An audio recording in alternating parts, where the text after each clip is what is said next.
দুই তিন চার, 1 2 3 4, এবার হবে সংস্কার। আপনারা যদি বুঝেন যে আমরা এমনি এমনি দাঁড়াইছি, সেটা সত্যতা জেনে নেন আমরা আসলে কি জন্য দাঁড়াইছি।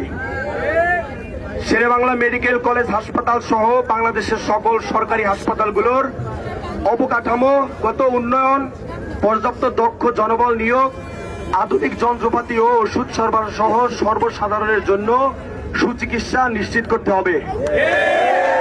ভাই ভুল কিছু বলছে? ভুল কিছু বলছে? ভুল বললে বলেন, উঠে যাই।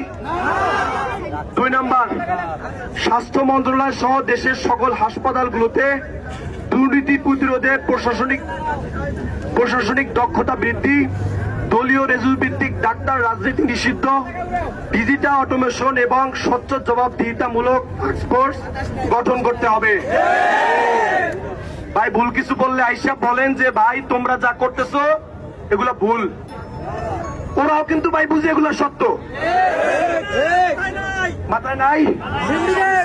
আরেকটা শুনি, স্বাস্থ্য খাত সংস্কার কমিশনকে জনগণের ভোগান্তির কথা শুনে তদন্ত সাপেক্ষে পুনরায় সুপারিশ, সিদ্ধান্ত গ্রহণ ও বাস্তবায়নে জোরদার পদক্ষেপ গ্রহণ করতে হবে।